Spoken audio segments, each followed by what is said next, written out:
దేశంలో ఉన్నటువంటి దళితులు ఈ రోజు మరి రోడ్డు మీదకి రావడం జరిగింది.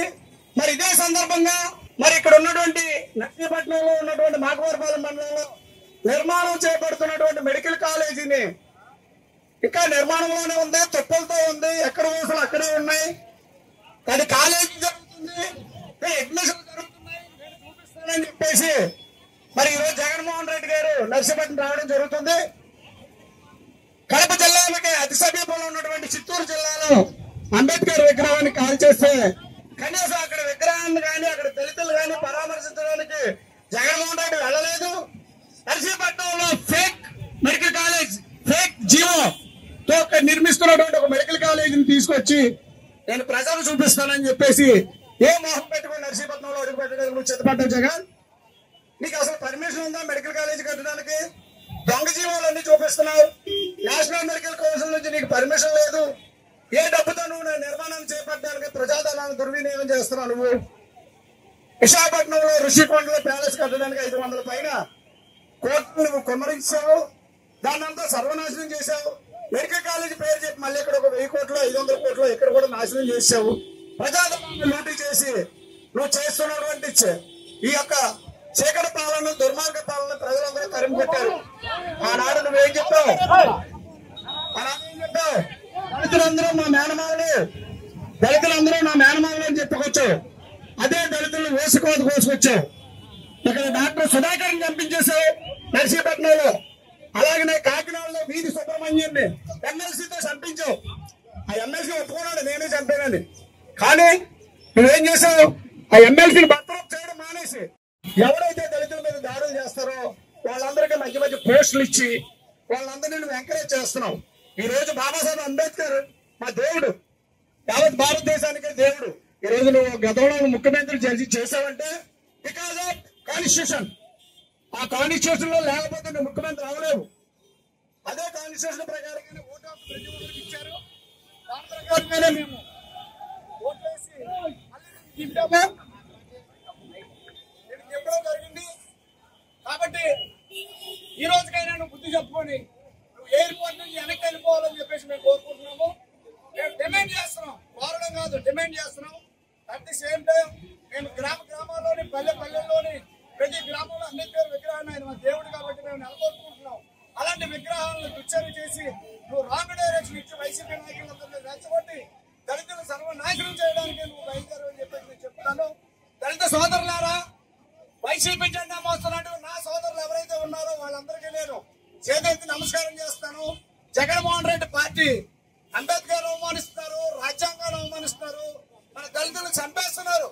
సుమారుగా 5,000 మంది మీద కేసులు పెట్టారు. 192 మందిని నీ పట్టును పెట్టుకున్నావు.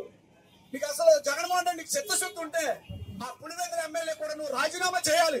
నువ్వు ఒక మాజీ ముఖ్యమంత్రిగా ఇక్కడికి రావట్లేదు, నువ్వు పులివెందుల ఎమ్మెల్యే మాత్రమే.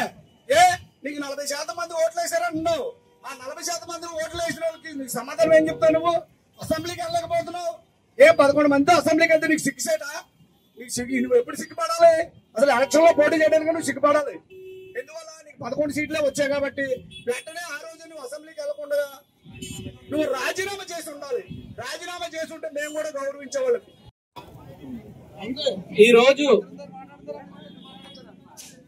ఇక్కడికి విచ్చేసిన నర్సీపట్నం నియోజకవర్గం 4 మండలాల తాలూకా దళిత మహిళలకు, యువతీ యువకులకు, పెద్దలకు అందరికీ నా శిరసు వంచి నమస్కారాలు తెలియజేస్తున్నాను. ఈ రోజు మనం ఇక్కడ ఈ సమావేశం ఏర్పాటు కారణం, ముఖ్య ఉద్దేశం ఏంటంటే గత ప్రభుత్వంలోని మన దళితులపై జరిగిన సంఘటనల మీద నిరసన తెలియజేయాలని ఒక ఉద్దేశంతో ఇక్కడ ఏర్పాటు చేయడం జరిగింది. కాబట్టి సోదరులారా, ముఖ్యంగా ఒక విషయం మీ దృష్టి తేవాలనుకుంటున్నాను.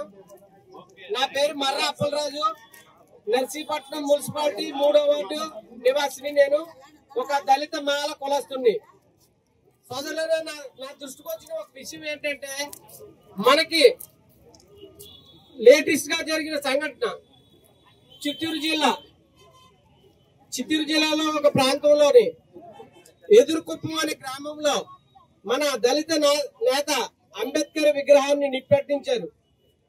ఆ సంఘటన మీద రుజువు, తనిఖీలు, ఆధారాలు అన్ని ఉన్నా సరే ఆయన మీద మన జగన్మోహన్ రెడ్డి గారు ఏమీ మాట్లాడలేదు. లేటెస్ట్ గా జరిగినాయి.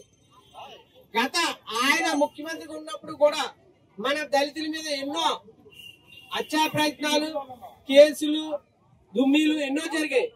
ఇవన్నీ కాకుండా మన నిరసన ఏంటంటే 5 సంవత్సరాలు అప్పుడు మన దళితులకి ఏం ఉద్ధరించాడు? ఉన్న పథకాలు తీసేశాడు, ఉన్న వ్యక్తుల్ని చంపేసి డోర్ డెలివరీ చేశారు. డాక్టర్ సుధాకర్ ని మాస్క్ అడిగిన పాపాన్ని, అతను మన స్థానిక నర్సీపట్నం ఏరియా హాస్పిటల్ ఒక మత్తు డాక్టర్ గారు, ఒక దళిత కులస్తుడై ఉండి డాక్టర్ చదువుకోవాలంటే మనందరికీ తెలుసు మన తల్లిదండ్రులు ఎంత కష్టపడితే గాని ఎంబీబీఎస్ సీటు దొరుకుతుంది. ఆ దొరికిన సీటు కూడా చదువుకొని డాక్టర్ అవ్వాలి, ప్రజలకు సేవ చేయాలి అనే ఒక ఉద్దేశంతో ఆయన డాక్టర్ గా మాస్క్ అడిగిన పాపానికి ఆయన్ని చంపేశారు, పిచ్చోని చేసి చంపేశారు. సోదరులారా, ఇప్పుడు నేను చెప్పేది ఏంటంటే ఈయనకి ముఖ్యమంత్రి పదవి ఉన్నప్పుడే మన దళితుల గురించి ఏం చేయలేదు. ఈ రోజు నర్సీపట్నం నియోజకవర్గం మాకర్పాలెం మండలం మెడికల్ కాలేజీకి వచ్చేసి ఏమి ఉద్ధరిస్తాడు? దాని కొరకు ప్రతి ఒక్క సోదరుడు కూడా నిరసన తెలియజేయాలని నా మనస్సాక్షిగా మీ అందరినీ కోరుకుంటూ నేను సెలవు తీసుకుంటున్నాను. Thank you.